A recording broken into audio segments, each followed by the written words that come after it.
Hello, my name is Greg Boer, and I'm going to tell you about a new feature we're developing for Visual Studio Team Services, or VSTS. The feature is called Analytics, and Analytics is the new reporting platform for VSTS. This means Analytics is the feature that you will be using to make data-driven decisions to improve your DevOps cycle. In this video, I'm going to cover 5 things. First, I'm going to go through an introduction of what Analytics is and how it works. And then I'm going to cover the 3 ways you can access Analytics, widgets, our Power BI integration, and OData. And then I'm going to close off with a look towards the future and talk about what's coming next for Analytics. So first, what is Analytics? Analytics is, as I said before, the reporting platform for Visual Studio Team Services. And eventually, it will be the reporting platform for Team Foundation Server as well. So in short, it is the future of reporting for our products. So I work on the Analytics product team, and we ask ourselves, what is our mission? What drives us? Our mission is that our customers, that is you, are using our product, VSTS Analytics, to make data-driven decisions to improve your DevOps cycle. In other words, our success is measured by your success. We've built Analytics to make it easy for you to get actionable data from VSTS. And what I'd like to do now is take you through a quick introduction of what Analytics is and how it works. If you have a Visual Studio account, you already have a rich source of data. Every time you use the Agile tools or the build or test tools, they are producing data to do their work. We call this the operational store because it's storing the data that supports the operation of the Visual Studio tools. We've built several widgets that pull data directly from the operational store. A lot of customers have found value in these widgets, but there are limits to reporting off of the operational store. The first thing is it increases load on the operational store. That is, reporting is actually competing for the same resources required for the tools to do their job. The second is that the operational store was never built with reporting in mind. So you're limited on the type of reporting that you can do. So what we do is we deploy an analytics service, which pulls data from the operational store into the analytics service, which is built for reporting from the ground up. You can do fast aggregations, long running trends, and as well, it's a separate data store. So pulling data for reporting is not competing for the same resources that the Visual Studio tools are. To deploy your own analytics service, you simply go to the marketplace and install the analytics extension. And then we will automatically deploy this service for you. The first thing I want to point out, though, is that it's in preview. And that means a couple of things. First, it's free. During the preview, anyone can install it free of charge and get use of the value that's already provided. The second thing is we're not done yet. We've already deployed work item tracking data to the analytics service, but that's the only data that's there at the time of this recording. Next, we'll be adding test data and eventually build code, release, and even packaging data as well. And of course, we want your feedback during this preview phase because we want to make sure that this tool contributes to your success. So what's the value? Well, the first is we can build much more advanced widgets off the analytics service. This cycle time widget, which is displayed in the form of a control chart, could never have been built off the operational store. We've built 6 widgets that pull data from the analytics service, and I'll be demoing them later in this video. Second, the analytics service is our pathway to Power BI, in that if you are using Power BI to connect to your Visual Studio account, you will actually be pulling data from the analytics service. And third, it's our public interface to the data. We have built an OData feed on top of the analytics service, which provides developers full access to the data for extensibility. And eventually, we'll be providing an export story that allows you to export the data to mash up with other data sources in your organization.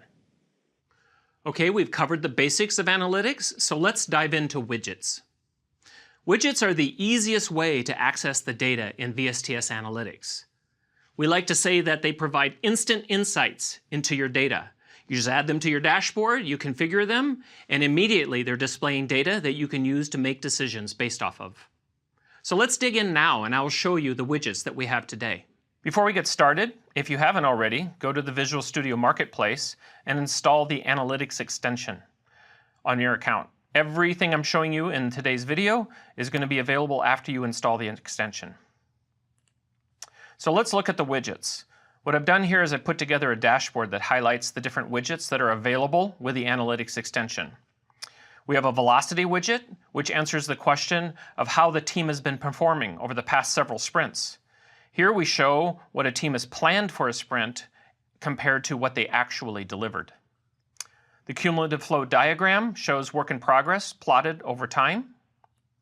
We also have a lead and cycle time set of widgets, which show over time how long it takes for you to complete work items. Our cycle time and lead time widgets are displayed in the form of a control chart with a rolling average, standard deviation in the band, and also the individual points, so you can drill into outliers if you would like. And then the last two widgets I want to show you are the burn down and burn up widgets. These widgets are great if you have a certain set of scope of work that you want to complete over a period of time.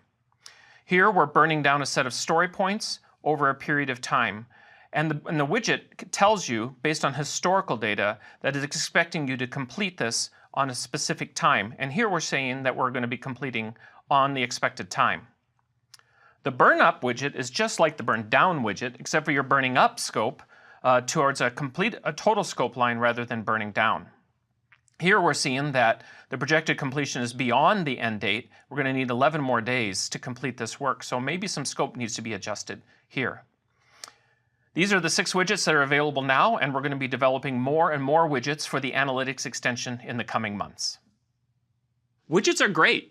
However, we know that sometimes you need to dig deeper into your data, and that's where Power BI comes in. Power BI provides a powerful platform to explore your data, visualize it, and share it with the rest of your organization. And VSTS Analytics integrates seamlessly with Power BI. Let me show you. In the Power BI desktop, you get data by using a data connector. We have developed a data connector that is specifically for Visual Studio Team Services, which allows you to connect to the Analytics service and easily get data from there to pull into Power BI. You enter the account and the team project. And what it will do is it'll present you a list of views that you can use to access the data in that particular account. Here we see the views that are available. For example, you can get all the work items, but the latest revision only, or you can get all the work items with 30 days of history. At the time of this recording, the data connector that was available is in beta and only provides these 2 views. What I'm showing you is the production version of the connector, which will be available in early 2018. Which provides additional views like the last 26 weeks of history, or you can get all history at a monthly interval. What I'm going to do for this demo is I'm going to select bugs and the last 26 weeks of history and load it. And what it's doing right now is it's reaching out to the Analytics service and pulling all of that data into Power BI. Once the data is loaded, it will show that all the fields that are available that you can report on. We've included the most common reportable fields in our list. So the first thing I would like to show you is just how easy it is to create a trend chart using Power BI and the data model that we build in Power BI. So what I'm going to do here is I'm going to build a trend chart on the count of work items. So I'm going to drag this in here in values.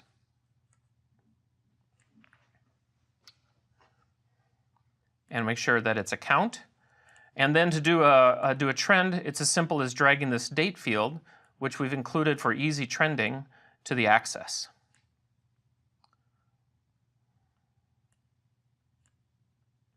Changing it to date format, and what I see right now is a trend of the count of work items over the last 26 weeks. So let's go ahead and add state here and make that a little more interesting. And when I do that,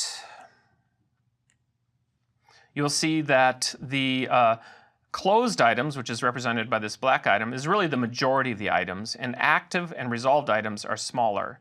So if we use the filtering capabilities in Power BI, and we filter out closed, now we get a chart that's a lot more interesting.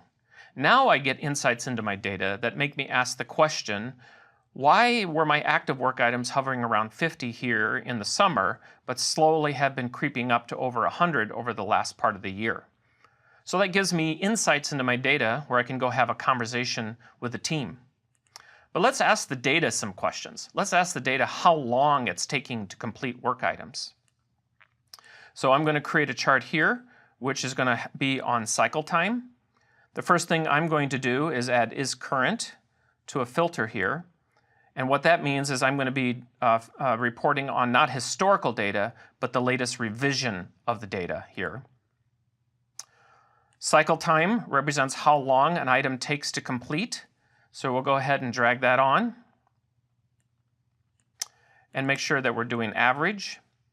And we see immediately that we have an average cycle time that's around 27 days. So it's taking us 27 days to fix our bugs. Now let's make it a little more interesting and add priority. And we get something that we would kind of expect, that the higher priority items take shorter amount of time, lower priorities take a longer amount of time. But P2, which is our standard priority, is still taking 30 days, and that's something. So let's dig in a little bit more and pull in resolved reason. Now resolved reason is set when a work item is closed, it says how it was closed. Now we get something that's really interesting. When we look at the bugs that were closed by being fixed, we see that we still are in 27 days time frame for it to be fixed. So that leads to an interesting discussion with the team. Why are we taking so long to complete our bugs? But what's equally as interesting is we look at when bugs are closed because we're not going to fix them. Why has it taken us nearly 50 days to decide not to fix a bug? Or why has it taken us nearly 20 days to mark a bug as duplicate? So now I have some insights into my data where I can have discussions with my team about, are we staying on top of triaging our bugs, and is that why the active bug count is going up? So this is just two different examples of how you can dig into the data. And of course, there are many more that you can do once you get into it. Of course, once you have a report that you like, you can publish it to powerbi.com using the publish button here. And what I have here is I'm showing you here one that's already published to powerbi.com, and you can share it with the rest of your organization. Or if you want, there is a third-party widget available for the VSTS dashboard, which allows you to embed a Power BI dashboard directly on a VSTS dashboard to share with the rest of your team. Like widgets, Power BI is powerful, but can only take you so far. If you're a developer and you want to access this data to write your own widgets or reports or maybe your own tools, you'll be using our OData endpoint to do that. OData provides access to all of your data so you can do whatever you want. What I'm going to do now is show you a short demo of our OData endpoint and then provide you with a link to resources that will give you all the information you need to get started with OData and even get started writing your own widget. OData is an open standard protocol for accessing data, and by building OData on top of VSTS analytics, we provide access to all that rich data to developers who want to develop their own widgets or maybe their own tools.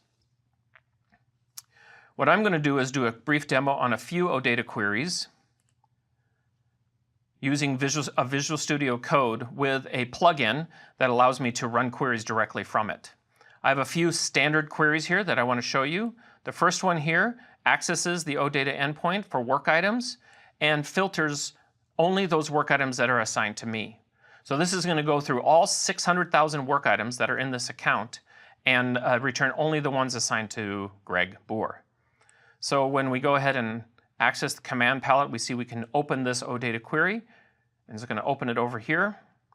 And what it will return is the results formatted in JSON for all the work items assigned to me. The next query I want to show you shows off aggregations. I'm also doing filtering here, but I'm filtering on just active work items, and I just want to return the count. So by running this one, what I'm going to return is just a single number, which is how many work items are active. So of the 600,000 work items, 19,000 of them are active. And then this last query is the same thing. We're doing aggregates on count, but we're going to group by state. And you can see I've taken away the filter. So we're going to go through all 600,000 work items and return aggregates counts grouped by state. So let's go ahead and run that. And you can see how fast that was, how it immediately went through all the work items, and now I can see counts grouped by state. So I can see I have 74 that are canceled, 159,000 that are closed, 137 in the completed state, and so forth. So this is just a small sample of the OData language query that you can use on analytics.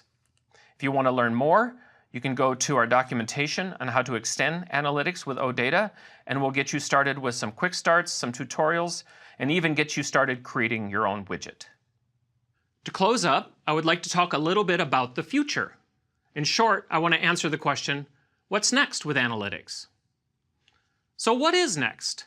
Well, the first thing I want to talk about is we're going to be bringing in all the data types into analytics. Today, we have just work item tracking, but we're going to be bringing in code, build, release, test, packaging data. All that data is going to be brought into analytics and will be available through widgets, through our Power BI integration, and through OData. The second thing I want to tell you is we're going to be bringing analytics to our on-premise product, Team Foundation Server, so that our on-premise customers can enjoy the benefits of VSTS analytics as well. And the last is that we're investing even more in our Power BI story. That is, we're going to be providing more powerful ways for you to get your data into Power BI. For more information, visit aka.ms/VSTS Analytics. There you will find information to help get you started. You will also find information on widgets and our Power BI solution. And if you're an engineer, you'll find information on how to access our OData endpoint as well. Enjoy, and thanks for listening.